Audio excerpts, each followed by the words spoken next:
The night before my wife and I were supposed to celebrate our 32nd wedding anniversary, I found a hotel key card in my brother's jacket pocket. I wasn't snooping. I was doing him a favor. He'd asked me to hang his jacket in the coat closet when he came over for dinner, and the card slipped out and landed on the floor. The Lakeview Suites. Room 214, check-in, Friday, check-out, Sunday. That was the same weekend my wife had told me she was visiting her college roommate in Cincinnati. I stood in the hallway for a long moment, holding that little piece of plastic, and I told myself it was nothing. My brother traveled for work sometimes. Salespeople stay in hotels. That's what they do. I set the card on the shelf, went back to the kitchen, and I poured myself another glass of iced tea like nothing had happened. But my hand wasn't steady when I set the pitcher down. My name is not important. What I am is a 63-year-old retired civil engineer from a small city in central Ohio. A man who built bridges for a living and apparently couldn't see the ones collapsing right under his feet. I have 2 children, my son, Owen.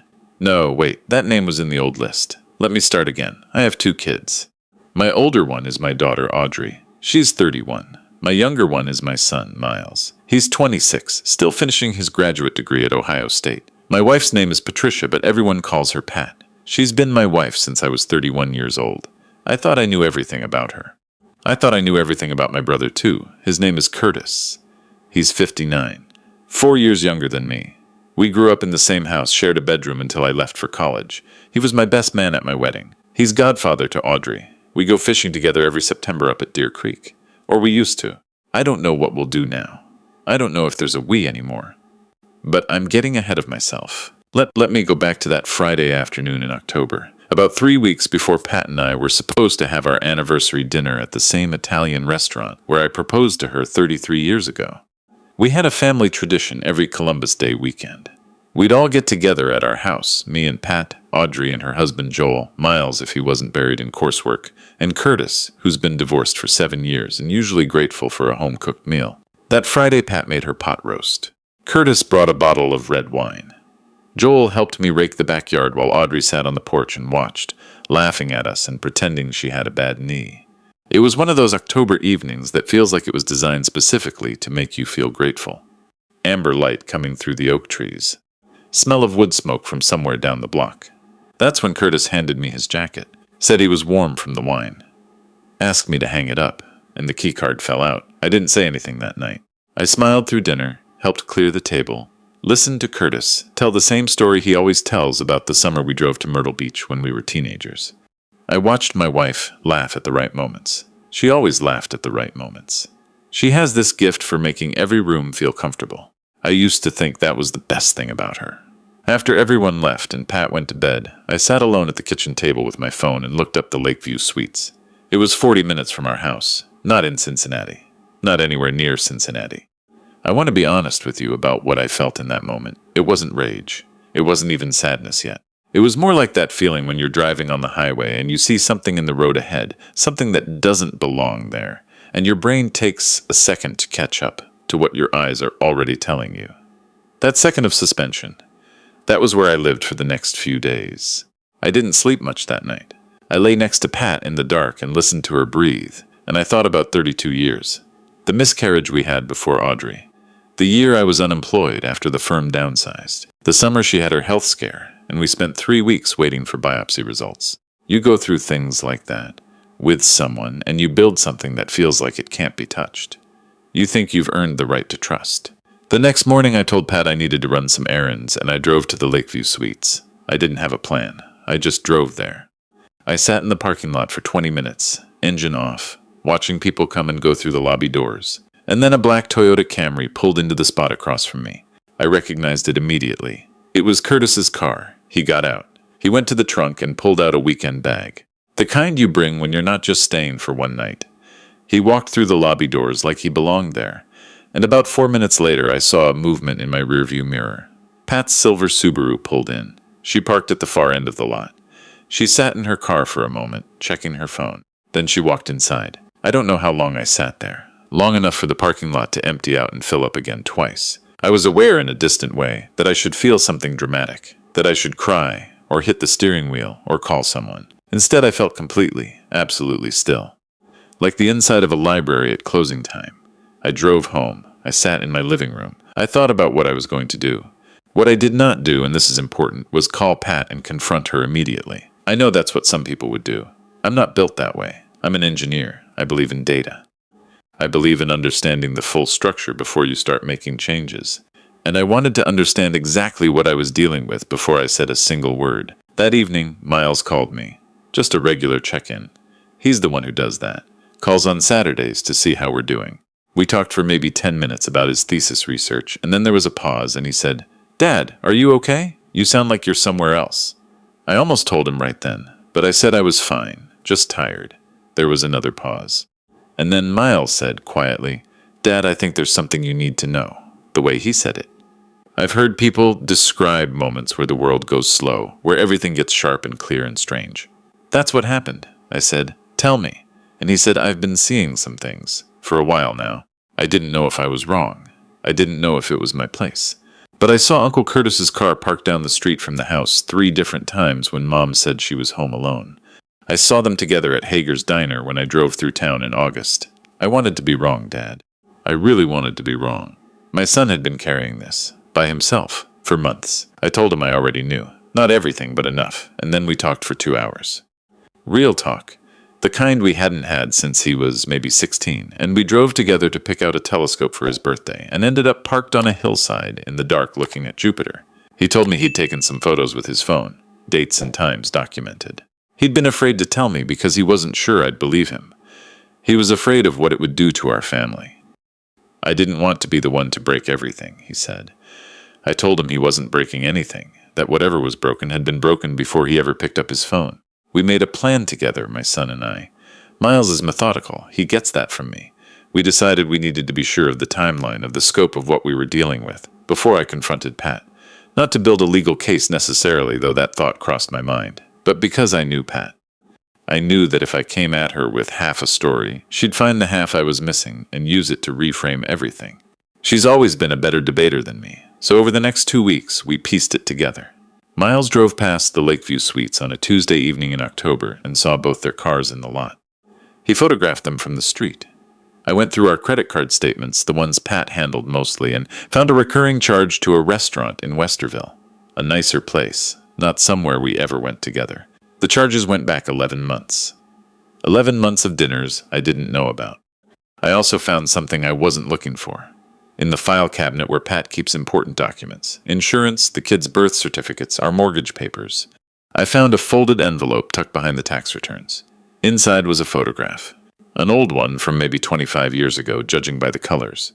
Pat, much younger, standing with a man I didn't recognize, and in her arms was a baby.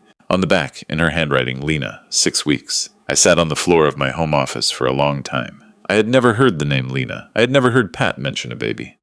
We had dated for 2 years before we married, and I thought I knew everything about her past. She'd told me about one serious relationship before me, a man she dated in her mid-20s. She had never mentioned a child. I called Miles. He was as quiet as I was when I told him. He asked if I thought the baby could still be alive, if there was someone out there we didn't know about.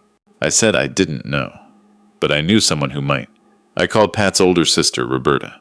We've always gotten along well. She lives in Pittsburgh, and I've never had any reason to distrust her. I told her I was doing some family history research, and I wanted to ask her some questions. It took about 4 minutes before she understood what I was actually asking, and then she went very quiet. "She said she was going to tell you," Roberta said finally. "She told me she'd told you years ago."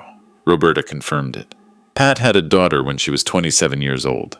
The father was a man she'd been with for 3 years. When the relationship fell apart and Pat found herself alone with a newborn, struggling, living in a 1-bedroom apartment in Dayton, she made the hardest decision of her life. She placed the baby for adoption. She has carried that privately ever since. She told her sister she'd disclosed it to me before we married. She hadn't. I had never known. Now I was sitting with 2 things at once. The affair with my brother, current, ongoing, documented. And this secret from before we met, something she'd hidden for 32 years, something she'd apparently convinced herself didn't need to be said. I tried to understand the second thing charitably. I tried. Adoption is complicated. Grief is complicated, and I can see how someone might bury something that painful and struggle to bring it into a new relationship. I'm not saying it wasn't her right in some sense, but it was another layer of distance between us that I hadn't known was there. Another room in the house I didn't have a key to. By the time Audrey called me on a Thursday evening, she calls every Thursday reliable as a sunrise. I was ready to talk, not fully, but enough. She asked how I was, and I said, I need to see you this weekend. She heard it in my voice immediately. She said she'd come Saturday morning. She arrived at 9. Joel was working. It was just the two of us at the kitchen table, and I told her everything. I walked her through it from the hotel key card to the photographs to the conversation with Roberta. I told her about the baby, about Lena, about the 11 months of charges at a restaurant in Westerville. I told her about Miles, about how her brother had been carrying this alone. Audrey didn't cry right away. She listened the way she used to listen when she was a little girl, very still, very focused, her hands flat on the table. When I finished, she was quiet for a moment. Then she said, How long has this been going on? With Uncle Curtis? I said I didn't know for certain. At least 11 months. She closed her eyes. When she opened them, they were wet. Dad, she said, I'm so sorry. Not are you sure?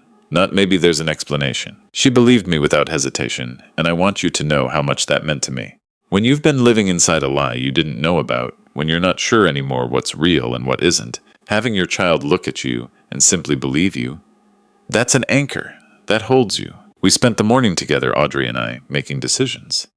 She called Miles, and the three of us talked on speaker at my kitchen table. We agreed that I would speak to Pat directly, alone on Sunday evening. We agreed that I would not pretend to know less than I knew, and I would not negotiate or give her room to diminish what she'd done. We agreed that whatever came next, the three of us would handle it as a family, together, without Curtis. I asked Miles if he wanted to be there Sunday. He said no. He said he thought this was between me and Pat. But he drove 2 hours down from Columbus Saturday afternoon and spent the night, and we watched old football games and ate pizza and didn't talk about any of it. He just wanted to be close. I understood. Sunday came like all Sundays come, regardless of what you're facing. The leaves had mostly come down by then. The yard needed one more rake. Pat went to church in the morning, and I stayed home, which wasn't unusual. She came back a little after noon with a bag of pastries from the bakery she likes, and she put the kettle on. And she asked me what I wanted to do for our anniversary dinner. I said, I need to talk to you first. She turned around. Something shifted in her face. Not quite alarm, but something that told me she was not entirely unprepared for this moment. I laid it out, methodically. The hotel card, the parking lot, the credit card statements, the photograph, the conversation with Roberta. I didn't raise my voice. I had decided that I wasn't going to perform my pain for her. It was mine. I was keeping it in my chest where it belonged, at least for this conversation. She sat down at the kitchen table. She didn't look at me for a long time. When she finally spoke, she didn't deny it. That almost surprised me more than the affair had. I think I'd half expected a fight, accusations thrown back, some version of, how dare you. Instead, she folded her hands on the table and she said, I know this doesn't fix anything, but it wasn't supposed to happen. Neither was keeping Lena from you. I've been carrying so much that I didn't know how to put down. I said, you could have told me. On any one of the 1,000 days we've had. You could have told me. She didn't have an answer for that. There isn't one. We talked for 3 hours. It was the most honest conversation we'd had in years, which says something about conversations we hadn't been having. She told me the affair with Curtis had started 18 months ago, not 11. The credit card charges I'd found were from a second restaurant. It had started as something she described as emotional support, after a difficult period she hadn't told me about either. I listened. I tried to understand. I did not forgive. There is a difference between those two things. Curtis I dealt with separately. I called him the next morning. I told him I knew. He didn't deny it either. Just a long silence on the line, and then, I'm sorry, brother, in a voice so small I barely recognized it. I told him I needed time and space, and that I'd be in touch when I was ready. That call lasted 4 minutes. 32 years of brotherhood, 4 minutes to close that chapter for now. I don't know if it closes forever. I'm not there yet. I spoke with a family attorney the following week. Not because I've made a final decision about my marriage, but because I believe in understanding the full structure before you make changes. That's what I told you at the beginning. That's who I am. What I know right now, what I can tell you with certainty, is this. I got a paternity test. I needed to know for my own peace that Audrey and Miles are mine. They are. That confirmation arrived on a Tuesday morning, and I sat in my car in a drugstore parking lot, and I cried for the first time since all of this began. Not from sadness, from relief. From the absolute bone-deep relief of knowing that the two best things in my life are exactly who I always believed them to be. Audrey came over that same evening. She brought soup and sourdough bread, and we sat at the kitchen table again, and she reached across and put her hand over mine, and she said, "Dad, we've got you." Miles drove down that Friday. We went to Deer Creek. Not with Curtis, alone, just the two of us. We sat on the dock in the cold for 2 hours and caught nothing and talked about everything. He told me he was proud of how I'd handled it. A 26-year-old kid telling his father he's proud of him. I don't think I've ever felt that particular combination of humility and gratitude before. The anniversary dinner never happened. The Italian restaurant, the one where I proposed, I've driven past it a few times since. I'm not ready to go back. Maybe I will be someday. Maybe the place itself deserves better memories than the ones I'd bring to it right now. What I've been thinking about in the weeks since is something my father used to say when I was growing up. He was a quiet man, not given to speeches, but every once in a while he'd say something that stuck. He used to say that a man finds out what he's made of, not when things go right, but when the thing he trusted most turns to be something else entirely. I'm 63 years old. I built bridges. I know how to assess structural damage, how to figure out what can be reinforced and what needs to come down. I'm applying that the only way I know how. I'm not going to tell you I have it figured out. I don't. There are mornings I wake up, and the first 30 seconds are normal, and then I remember, and that remembering is its own kind of grief. But there are also evenings when Audrey calls on her regular Thursday schedule, and Miles texts me a photo of something he's reading and thinks I'd find interesting, and I sit in my kitchen in the October quiet and I think, I still have this. Whatever else got broken, I still have this. And that turns out to be more than enough to build on.